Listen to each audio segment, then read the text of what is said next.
Hey everybody, it's Dr. Osborne. Welcome back to Pick Dr. Osborne's Brain. We've got a great talk in store for you tonight.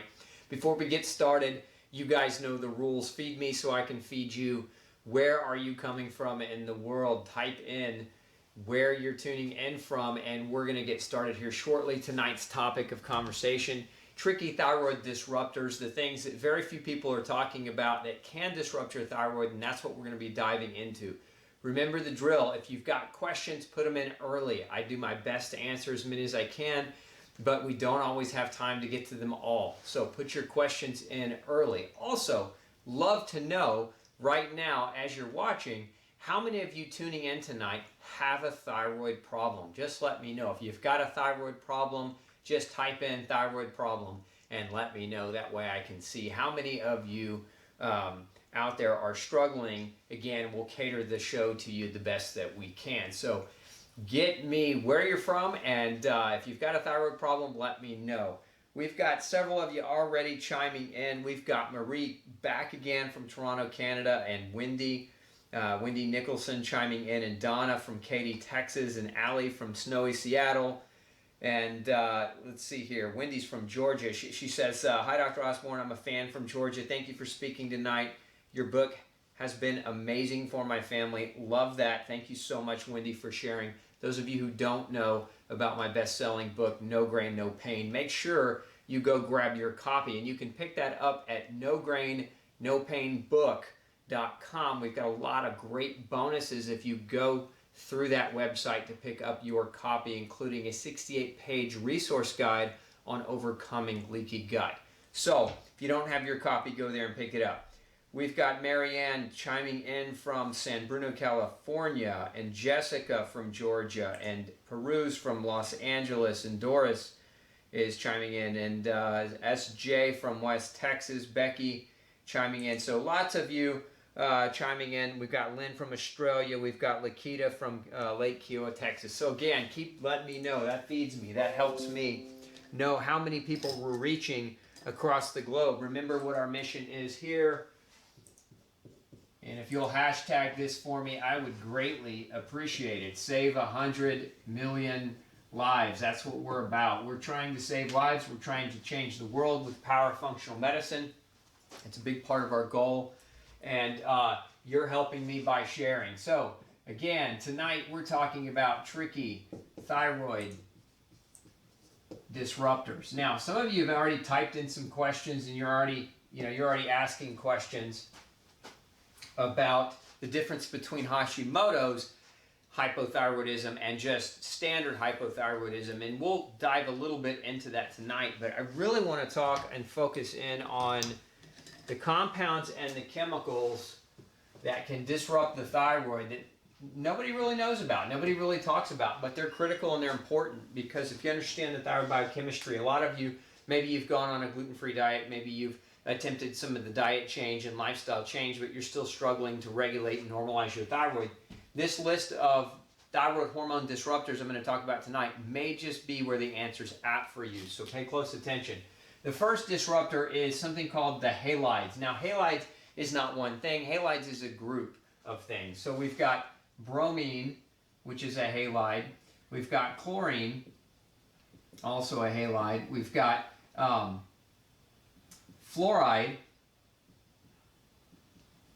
which is also a halide. Those are the three big ones. Now, iodine's a halide too. Understand that iodine, bromine, chloride, and fluoride are all halides. They all kind of fall within that same zone on the periodic table of elements, if you ever took your chemistry classes. But these three compete with uptake into your thyroid gland. So if we're looking at the thyroid gland itself, I'm not the greatest artist, so forgive my cartoon-like drawing, but TG, we're going to call it. We'll say that's the thyroid gland. So your thyroid gland, inside your thyroid gland, there are follicles that take in iodine. They uptake iodine. Iodine's an important mineral, trace mineral actually, that helps produce T4. So your thyroid gland produces T4, but only if you have adequate iodine coming in. So iodine comes in we get T4. That's what the 4 is. The 4 is iodine. It's how many molecules of iodine are actually in that T4. So the 4 represents the iodine itself. And so subsequently, when we convert T4 to T3, that's basically taking away an iodine. So we end up what's called deiodinization. It's a process, a biochemical process where we remove an iodine from T4 so that we end up with T3. Now what's important about this is that T3 is active. It's the part of it, your thyroid hormone that actually works. T4 is inactive. It does not work. It does not start your metabolism. It is inactive. So it's the way that your body sends thyroid hormone through the bloodstream.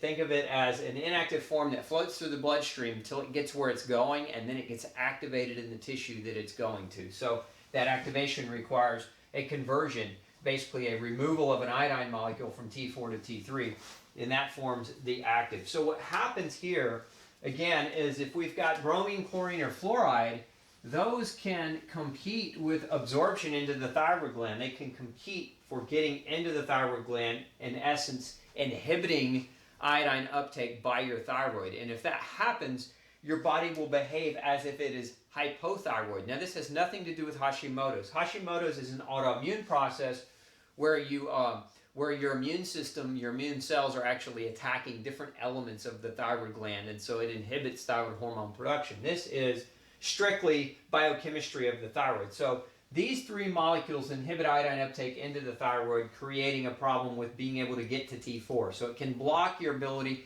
to produce T4. Now sometimes what will happen is you'll still make T4, but instead you'll replace the iodine with bromine, chlorine, or fluoride. In essence, these 3 are so like iodine that they can switch places. It's kind of the same way that lead can block calcium. Lead can sit in the same spots that calcium can sit into. These 3 agents can sit into the T4, and that can make it not work as well. The way I like to describe it is if your T4 is a racing car, right? You've got 4 racing tires. Those tires are made out of iodine, but if you put on bromine, chlorine, or fluoride as a racing tire, they're more like spare tires. They don't go very fast, and if you take it around a fast corner, those tires are going to blow out. It's not going to work the same. Your thyroid hormone is not going to work the same if you're replacing these molecules with it. Now, where do we find bromine, chlorine, and fluoride? For many people, the fluoride exposure comes heavily from toothpaste or mouthwash, the dental chair. I talked about a few weeks ago, as a matter of fact, if you at the end of this video you watch to the end, you'll be able to click to the side here, and you'll find another video on toxic tea, because tea is a major source of fluoride exposure for many people. So if you want to watch and learn more about that video will tell you more about it. So toothpaste, tea, mouthwash, the dental chair, those are big places where people get fluoride. Then we have chlorine, and that for many people, that's the drinking water, H2O, right? Most city municipalities will use chlorine. They'll chlorinate the water. So if you're drinking tap water, you're drinking in chlorine, and that's going to be an iodine inhibitor into your thyroid. Now, bromine is found in a number of different things. Predominantly, it's found as a flame retardant. So it blocks or prevents things from catching on fire. So it can be found in curtains and carpets and mattresses. It's a chemical that they can spray onto those. But it can also be found in flour. This is actually one of the things that if you ever look at a white bag of flour in the grocery store, sometimes it'll read brominated. It'll say brominated white flour, because they add bromine as a dough conditioner to flours to make it chewier, to make it doughier when you bake with it. So bromine is another one of those things that can commonly be found in grain-based flour mixes. So you've got to watch out for bromine in that way. If it says brominated, you want to tend to try to avoid it. So beyond that, you can find bromine and chlorine and fluoride in pesticides. Now, many of our pesticides, and that's why many pesticides can actually create thyroid problems. So a lot of people say, well, should I eat organic or should I not? Well, pesticides, again, we're coming back. Pesticides oftentimes are made from these 3 compounds. It's what actually prevents the bugs. It's what actually kills them. And so we've got pesticides for the same reason that halides themselves can disrupt iodine into the thyroid gland. Pesticides can do the same thing. They can prevent iodine uptake into your thyroid gland, leading to problems. So again, should you buy organic? Absolutely. If you've been diagnosed with a hypothyroid disease, number one thing you can do, buy organic, avoid the pesticide exposure. Or other than that, some of you say, well, can we trust organic? You've got to trust something. Otherwise, you got to go buy a farm and start growing your own food. So the next thing on the list, the third thing that I want to talk about are plastics. Now, plastics have been shown, particularly, you may have heard of BPA, bisphenol A. It's a form of compound called a phthalate. Phthalates are plastics or plasticizers. They can be found in cosmetics. They can be found in plastic water bottles, plastic straws, shower curtains, a number of different things where we find the plasticizers. Basically, they're designed to soften polyvinyl chloride-based plastics. So a lot of people have gone to BPA water bottles or BPA-free water bottles. It's not good enough. Remember, BPA is only one type of phthalate, and these particular chemicals are known for a couple of different things. Number one, they can block iodine uptake into the thyroid in the same way. There's something called a synporter, which is it's a sodium transport device on the surface of the thyroid that basically allows for the thyroid to bring iodine in. And so phthalates can block that. They can actually interfere with that pump and prevent iodine from making it into the thyroid gland.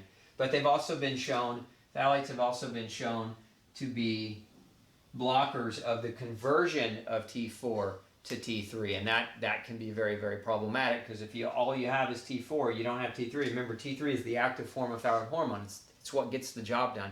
It's what increases metabolic function or metabolic action. So again, plastics, BPA, but not just BPA, other plastics as well. So don't drink or eat out of plastics. That's the best thing I can tell you. You see what I've got here? That's a metal water bottle, stainless steel. You can also use glass. It would be another option. So make sure you're not, even the hard plastics, don't recommend them. So get you a metal bottle, get you a glass bottle wrapped in a silicone wrapper, so if you drop it, it doesn't shatter, if it doesn't break.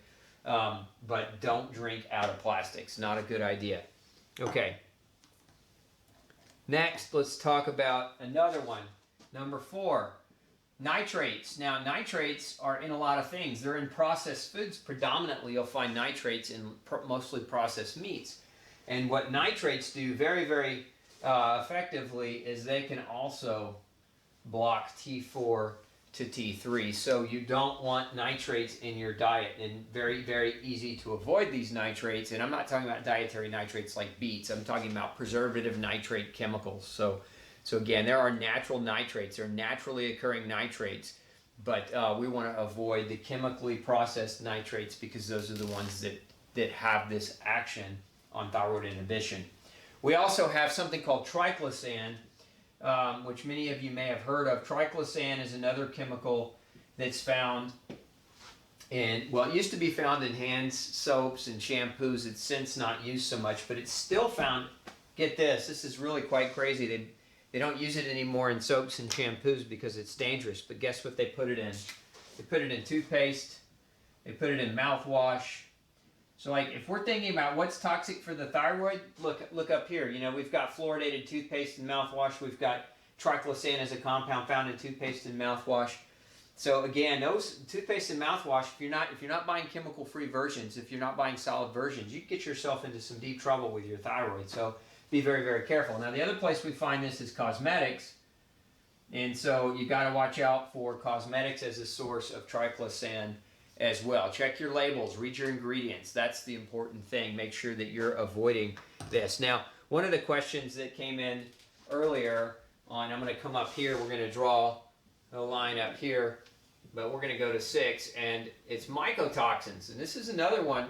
Somebody was tuning in earlier or chiming in earlier with this question: are mold and mycotoxins, can those create thyroid dysfunction? The answer to the question is absolutely they can.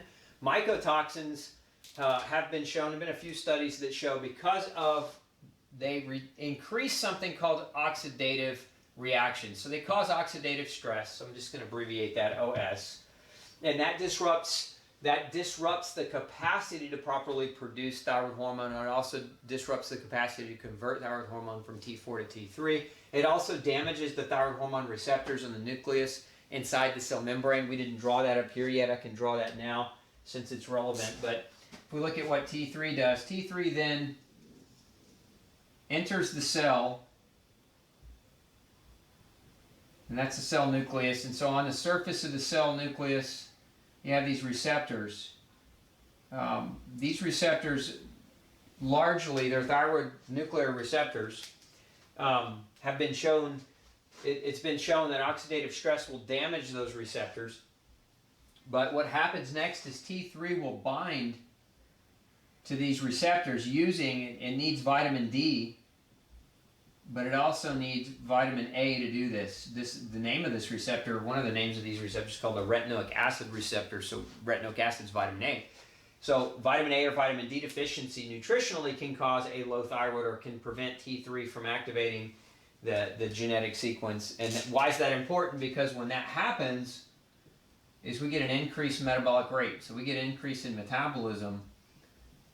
And that's an important component. It's what thyroid is supposed to do. It's supposed to rev up or improve the metabolism. So again, mycotoxins and their oxidative stress component can interfere here, creating a disruption between the way T3 can communicate to the retinoic acid receptor, then and subsequently minimizing the effect of how thyroid is supposed to work. Aside from that, mycotoxins create a lot of inflammation.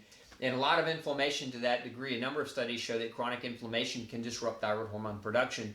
And that's not all. It can disrupt a number of other pathways chemically in the body that can put stress on the thyroid. So directly, mycotoxins can interfere, but indirectly they can interfere as well through the inflammation cascade. So, inflammation, if we want to write that in as one of the problems. Now, I said mycotoxins. I did not say mold. It's important to differentiate the difference. Mold produces mycotoxins. Mold is living. It's alive. It can be killed. Okay? Mycotoxins are dead. They're not alive. They're like mold poop. If you really want to kind of boil it down, they're like toxins. They're poop that mold produces. They're not living. You can't kill them, but you can detoxify them. You can detoxify from them.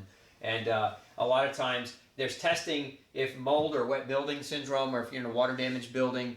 Mold is one of those things that you suspect and you've got a thyroid problem. It's important to ask your doctor to test not only for mold, but also for mycotoxins to rule that out, because both of those can be disruptors of your thyroid at the end of the day.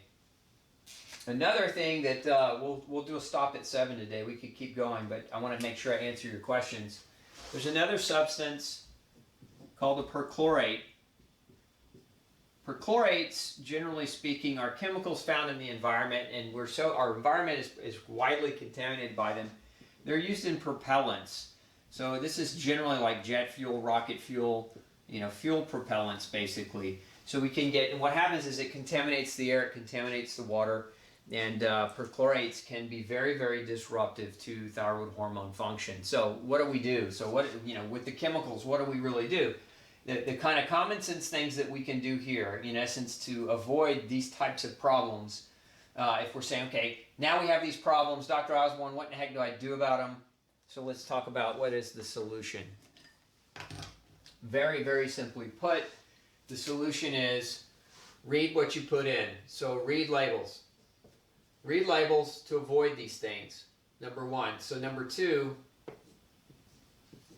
filter your air and your water. Now, if you're looking for filter options, if you're looking for my opinions on those, we can pop a link up on under the video on air and water filtration. I've got some resources for you there on some of the better air and water filters, but very, very important. Number three, women especially, look at your cosmetics.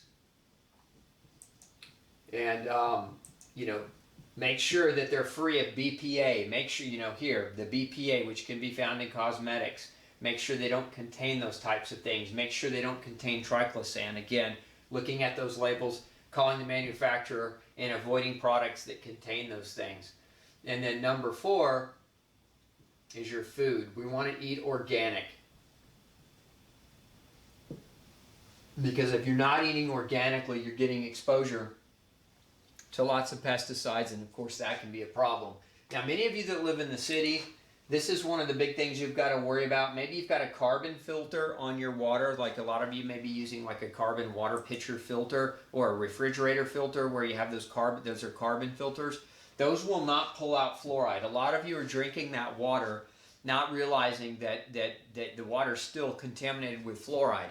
Those carbon filters do not pull out fluoride. The only type of filter that pulls out fluoride is an RO filter, reverse osmosis. So if you're in a city and you're drinking, municipal city water, and you've only got a carbon filter, which is, again, your classic pitcher or your classic refrigerator, and you're not filtering by reverse osmosis, you're exposing your thyroid gland to too much fluoride, potentially creating an iodine intake problem, and that can be a very, very big deal. That can be a very, very big problem. So get the fluoride out. I have seen this. This is probably one of the more common things I've seen when we test for fluoride toxicity. We see this extremely common in people who live in major cities. So it's also one of the things that can be done. If we're looking at what can be done, you can have a conversation with your doc. So follow up with your doctor and test, right? And you can test for the halides. You can test for these things and make sure that they're not a problem. It's very, very easy to run that type of testing and make sure that that's not the case, or that that's not part of your issue. You can also test for pesticides. It's not hard to test for that. You can also test for phthalates. That's also easy to test for. So you can test for mycotoxins. So again, get with your doctor if you're really struggling and you're not responding to the traditional diet change, etc. This is a very, very simple thing that you can do. Now, one of the other things that you'd want to test for, aside from those chemicals, you want to absolutely test for iodine and other nutrients. And I'll talk about those next so that you can have that, in your arsenal of information. So test your iodine levels. You'll see a lot of this on the internet, that if you have Hashimoto's not to take iodine. I find that not to be 100% true. Where I see iodine as a problem in people with Hashimoto's is if your antibody levels are over 500. So if you've got really, really high TPO antibodies, then iodine might not be the right move for you. But if your TPO antibodies are lower than that, most people tend to tolerate iodine just fine, and it doesn't create any problems. Now, that being said, one of my other recommendations is a multi with iodine, and here's why. A lot of people don't realize this, but in 1924, the United States started to add iodine to salt. Salt being, why were we adding iodine to salt? Because goiter was epidemic in the country.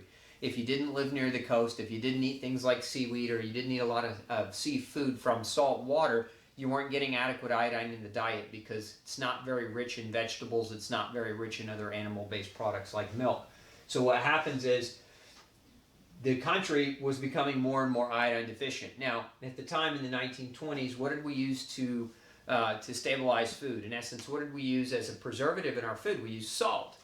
And so the government basically mandated iodized salt. So when you look at you go to the grocery store and you see a box of salt or a bag of salt, then generally it'll say iodized salt. That was the solution during that time, was to put iodine in the salt, because everybody used salt to preserve their food. What do we do today? We avoid salt. Most people avoid salt like the plague because of high blood pressure and cardiovascular disease and high sodium based foods. It's become a big, big problem. So a lot of people avoid salt altogether. So then the question becomes, where are you getting your iodine? If you're not eating seaweed and you're not eating seafood, you're going to get it from a solid multivitamin that contains iodine. My recommendation there is something like Ultra Nutrients. Especially if you're on a gluten-free diet, you want something that follows the true gluten-free diet principles. Ultra Nutrients is a multivitamin that doesn't have all the garbage, but also has a low dose of iodine in it so that you can get your daily need for iodine without having to worry about using iodized salt. And again, so these are 6 really simple things that you can do. I really can't underemphasize this one or overemphasize that one enough, because number 5, which is test. And the reason why is because if you're already doing these things, again, you may not be doing these things yet, do these things first, right? Do 1, 2, 3, 4, and 6 first. Like, get those really tightly dialed in. And if those are not working, if you're still struggling, now it's time right here. It's time to go see your doc it's time to get the right testing done so that you can get the right information. So before I get into your questions, I'm just going to draw in very, very quickly. I've done deeper videos on this topic, but again, I think it's important to plug this in. So in order to produce T4, this requires iodine, right? We said that already, but the T is an amino acid called tyrosine, and a lot of vegetarians have diets that are low in tyrosine. So if you're vegetarian, this is one of the things you might consider supplementing with. It's also something you can do, ask your doctor to test. So tyrosine and 4 molecules of iodine equals T4. Now, in order to put the tires on, remember I called the iodine tires before, right? In order to do that, that requires vitamin B2, and it also requires vitamin C. So in order to attach the tyrosine to the iodine, you need vitamin B2, you need vitamin C. To convert T4 to T3, that requires selenium. Selenium drives those enzymes that take away iodine, so selenium is very, very important, and this is actually one of the reasons why I was talking about earlier why mycotoxins can disrupt thyroid hormone as well, because selenium recharges the liver. It regenerates glutathione, which is what the liver uses to detoxify from mycotoxins. So if your body is so overwhelmed by mycotoxins, your liver will sequester selenium to build more glutathione to help with that. So selenium is very, very important in both the liver, but also in conversion of T4 to T3. Then once we come down here, I mentioned vitamin D and vitamin A earlier, but you also need, in that final step of conversion, you need omega-3 fats in order to properly rev up the metabolism. So again, basic diagram on the nutritional components revolving around thyroid, and that should answer your question. I think somebody asked me a question earlier, what's the difference between Hashimoto's and just hypothyroidism? Hypothyroidism generally is these things are happening and there's nutritional deficiencies, and so that's hypothyroidism of a non-autoimmune origin. And then there's autoimmune thyroid problems like Hashimoto's, where there's an actual immune response that's damaging the mechanism behind how we produce thyroid hormones. So again, that's it in a nutshell. Now let's just check some of your questions and make sure that we get you guys taken care of tonight.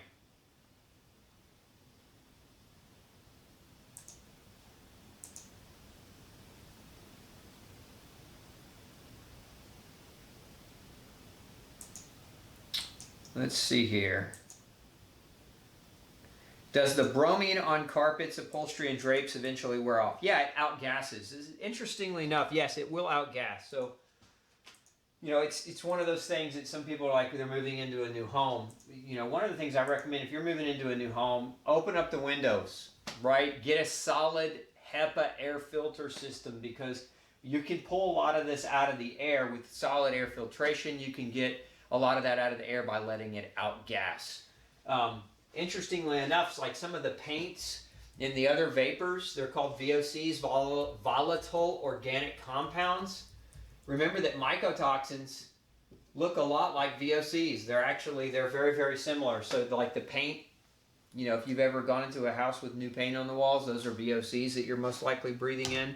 Those can interfere with thyroid production very much in the same way that mycotoxins can. So that's a great question. Let's see here.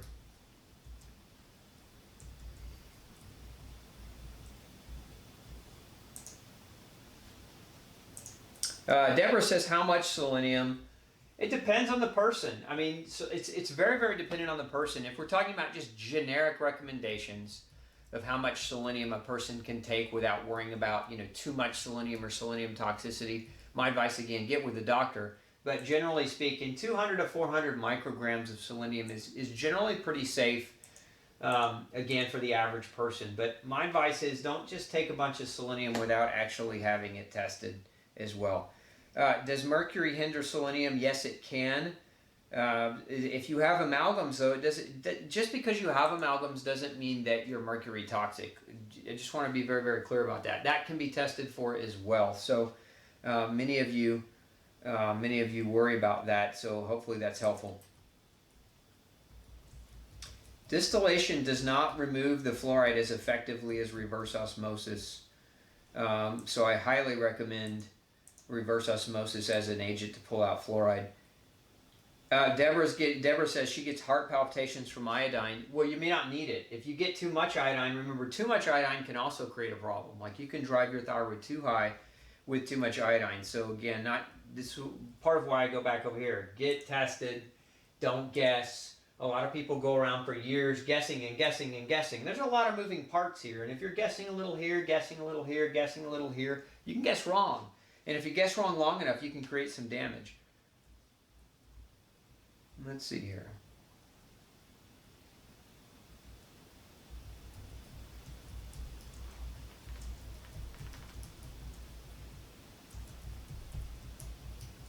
Let's see.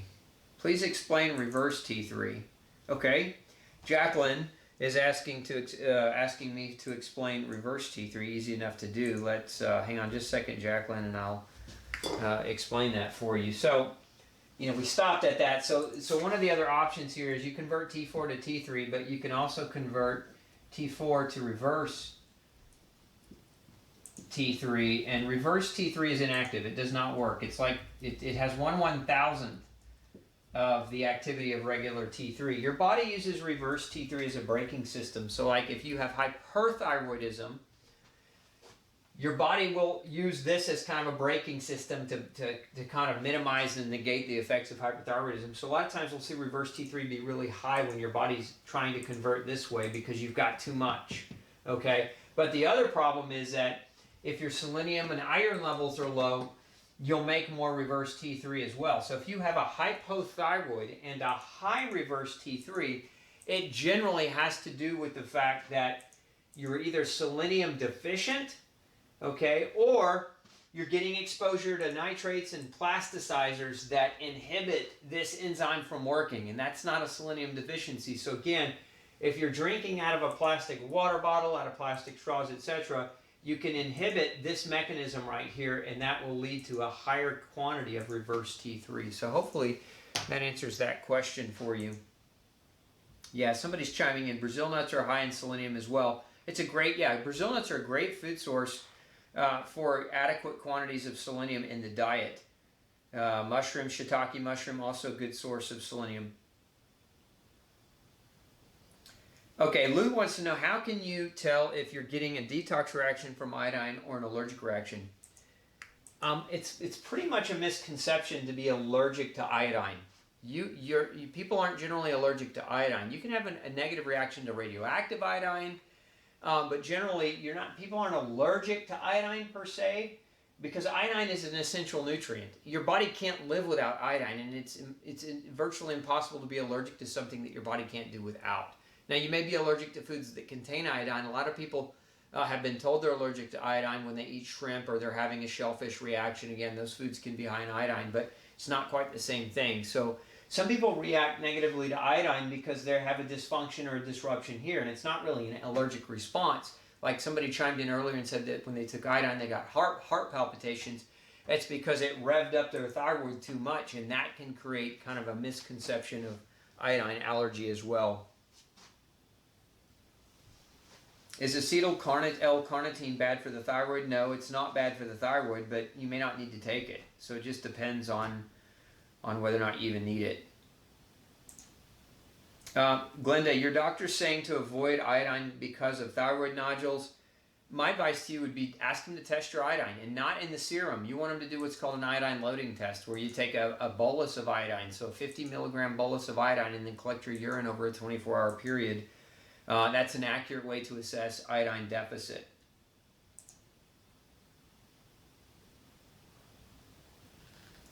Carolina wants to know, do you have to take zinc along with selenium? No, you don't have to.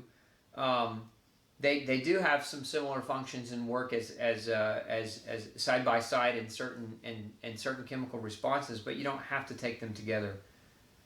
Are kelp capsules okay to take for added iodine? Yeah, they can be. Kelp capsules can be. You just got to make sure that the source of the kelp that you're taking is organic and healthy.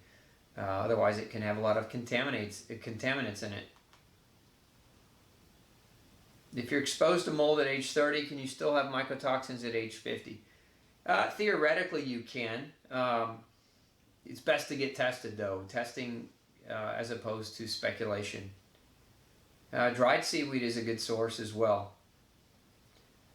Munira wants to know what I recommend for thyroid nodules. Right here, Munira, doctor testing. You go get you a good functional medicine doctor and have all these things tested. You want to have all these things looked at, because the thyroid nodules have multiple causes. One of the other big ones, and I didn't even write this one down, probably should have put it as number one, as a tricky thyroid disruptor. So we'll just put it up at the top here, but that's gluten.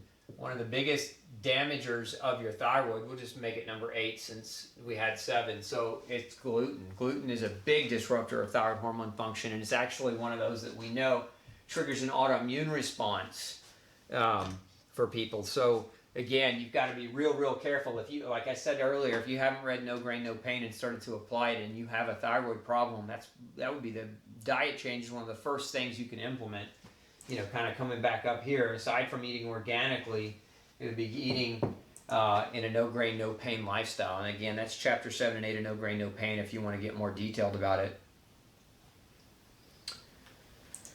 Let's see here. All tea's bad. Not all tea. There's some teas that I was talking about toxic teas earlier. Again, when this video is over, there'll be a link over to the right side of me as I'm standing here to the right, and that'll toxic teas. We're gonna put that in there for you. Go watch it, because no, not all teas are bad. There's some teas that are tested for their level of fluoride as well. Norm wants to know about synthetic versus natural hormone replacement. It depends. Everybody's a little different there. You have to be careful, though. One of the problems with some of your thyroid medications is that they can contain gluten. So you got to be careful on that. So if you're taking a medication, some of your thyroid meds are they have corn-based fillers or grain-based fillers in them. So get with your doc. Again, read the inactive ingredient on the label. Get with your doctor.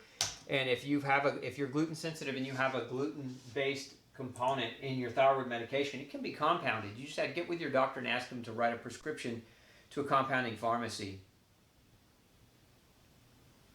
Okay, let's see here. So Anne wants to know what's the ratio of zinc, selenium, copper. Look, too much attention is focused on what a zinc and copper and selenium, or any other mineral for that matter. People talk about calcium magnesium ratios. They talk a lot about mineral to mineral ratios. That's less important. It's less important looking at ratios than it is looking at actual deficits. So we want to know whether or not you even need that nutrient, because some people have plenty of zinc but they're copper deficient. And so giving more zinc in that case just to meet a zinc-copper ratio, for example, zinc-copper ratio, a lot of research says 2.5 to 7, or 7 to 2.5 rather, meaning 7 times as much zinc. And so in essence, if we're giving 1 zinc, we're giving 1 copper divided by 2.5, right, as a ratio, as a proper ratio. But it's less about the ratios and it's more about whether or not you even have the deficiency, because a lot of times you can be deficient in 1 or 2 minerals, and you don't want to give the other minerals just for the sake of a ratio. You want to give the mineral that the person's deficient in. Now, if you have no thyroid, does all this apply if you're hypo with no thyroid? It does. It does apply, because if you're hypo with no thyroid, then you're probably taking Synthroid or some other version of T4. So everything from this down, right? So all this stuff that disrupts this processes here, it does apply to you. So it absolutely does. Now, what would not apply to you would be this iodine. You're not making your own thyroid. If you don't have a thyroid, you're taking a synthetic one. So you start here and work your way down, and everything from that point down and below all definitely applies. Okay, let's see here. Is natural fluoride found in Fiji drinking water okay? The best thing, Vincent, that I would tell you to do is test your fluoride levels if you're worried about that. And I don't recommend, if you're drinking Fiji water, what's the problem? We get it out of plastic bottles. And so that's the company. They put it in plastic. So I don't really even recommend a brand that, unless you can get it in glass. If you're going to drink a water bottle, company with a water bottle, get it in glass.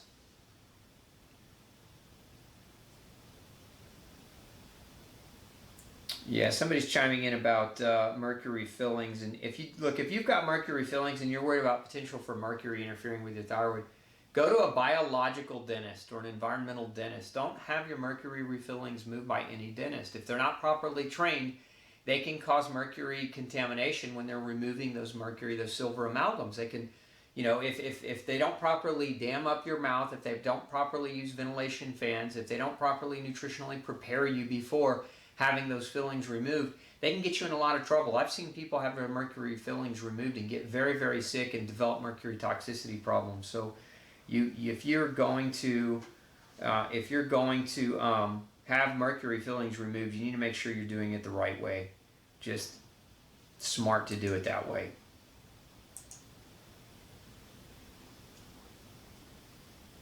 Let's see here.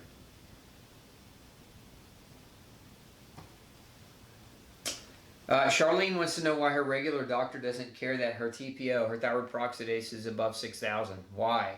I don't know, Charlene. To me, if I had a doctor and they didn't care and didn't mention that my level was 6,000 and that wasn't a concern, I probably would find a different doctor. That just would be me in my own endeavor. But why another person doesn't care about something, I don't want to put words in their mouth for you. But they should care. So, yeah, a lot of questions. Maybe we need to do another show about metal detox, deep into that, because it's a little bit too off topic for tonight.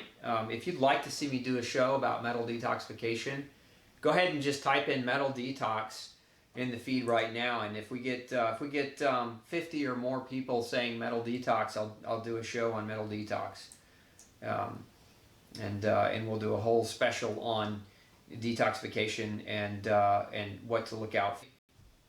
And even people with Hashimoto's don't always need to avoid the cruciferous vegetables. That's also another one of those myths. You can still have cruciferous vegetables if you have Hashimoto's.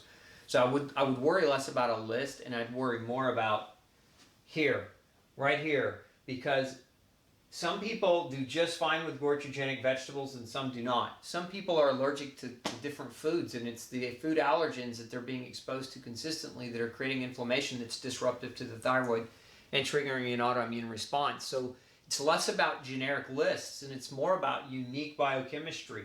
Nothing works better than identifying your own unique biochemistry, excuse me, and addressing that appropriately. Yeah, we're getting a lot of metal detox. Looks like we might just be doing a show on metal detox, but I don't know. We'll count them and we'll see if we get 50. Leslie wants to know how does Hashimoto's get diagnosed? Is there a test? Generally, when you go to your doctor, like your endocrinologist, they'll run a test called a TPO. TPO. Let's use a different color here. TPO stands for thyroid peroxidase. TPO. And then there's another test called antithyroglobulin.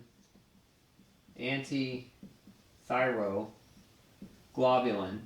And these are two very common antibody tests that can be done, and they help an endocrinologist help you to identify whether or not you have a Hashimoto issue or Hashimoto problem. Okay.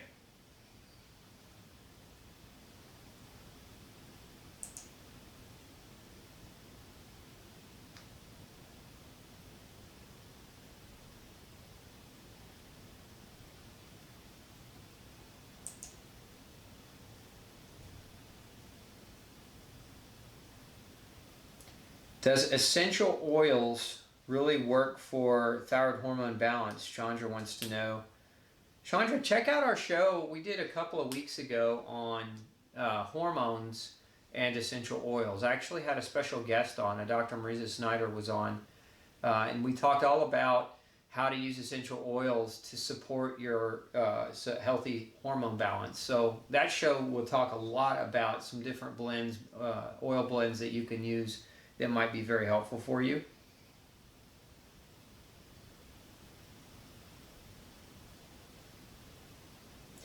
Anne wants to know specifications on lab testing, urine, serum, or red blood cell. So, pretty simple.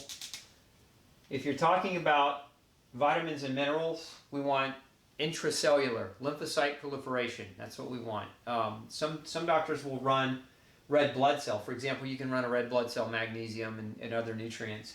And those can be effective too, but lymphocyte proliferation, is a much more accurate test because it's a functional outcomes test where we actually radio label the DNA and measure the growth rate of the cell based on the quantity of nutrients stored within the cell over time. And a lymphocyte has a 6-month lifespan. So in that 6-month lifespan, we're getting an average the last 6 months of the person's nutritional status. So it's just a much more accurate way. Now, I know what I just said might have thrown a lot of you in bored and snooze town because it was heavy biochemistry, but I think the question was coming from another practitioner, so I wanted to give them a solid answer. So bear with me on that. If we're talking about iodine testing, urine, if we're talking about iodine and halides, there's something called a urine provocation test or an iodine loading test. So that would be done via urine. So hopefully that answers that question. That's helpful for you and in terms of what you asked.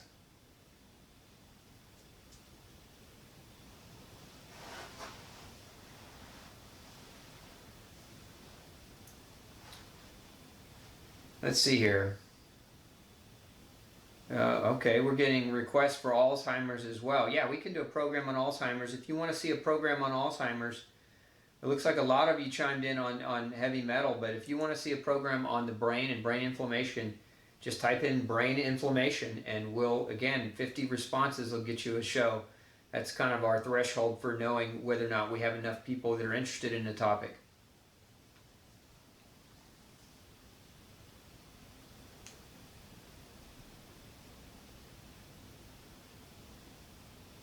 Can you explain how a person on thyroid meds get off? Barb wants to know. Yeah, Barb, you got to work with a doc to do that. You definitely want to work with a doctor to do that. And what needs to happen is you've got to go through this very analytical process. See, the problem in today's medical world, and I'm not saying that all doctors are this way because there's some great doctors out there, but the problem in today's world is too many doctors want to just medicate you and they don't want to actually look for the root cause or look for the reason as to why there could be a breakdown somewhere in this process. We want to know, again, if we're really truly being analytical about why a person has a problem, we want to know this detailed information because at the end of the day, you can take Synthroid or another T4 preparation or even a T3 preparation, but the fact of the matter is unless you've had your thyroid removed surgically or had it radiated out, your body can produce these two things if it has what it needs, number one, and number two, if you're not being exposed to things that are disruptive of this process. So really a true analytical, science-based doctor is going to look at all this type of stuff and is going to guide you based on the outcome of your own unique biochemistry. Not just say, here, take this medicine for the rest of your life, accept that you have a thyroid problem because you're getting older, or because it's family history or whatever kind of nonsense that they want to feed you, because thyroid disease is not genetic in that sense, because we didn't have anywhere near the cases of thyroid disease that we have today 40 or 50 years ago, and it had nothing to do with an improvement in our capacity to diagnose it. It has everything to do with the chemical cocktails that we're being exposed to that are endocrine disruptors or that are thyroid hormone disruptors. That's why we're talking about this today, because you need to know this information. Okay. All right, so again, in summary, the things that we talked about today, these 8 different things that can create a disruption of thyroid hormone and these 6 different solutions that you can start implementing to improve your overall outcome.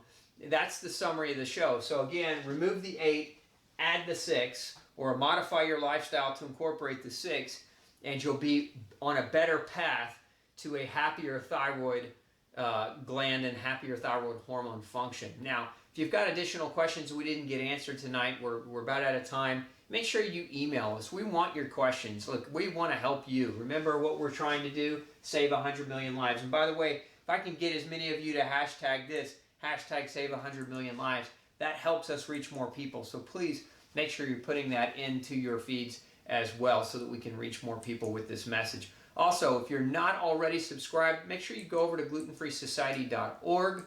You can get our free gluten-free survival kit. It's free to you. You just have to sign up. And make sure, too, if you didn't already, hit the bell down below. Subscribe. Make sure you get reminders for our shows. We've got a lot of new shows coming out over the next year, and it's going to be much, much more than our Monday night Pick Dr. Osborne's Brain episodes. I've got a whole lot of new segments that we're going to be releasing here very soon. So make sure you click that bell down there to get reminders and to get notified when those new shows are coming up for you.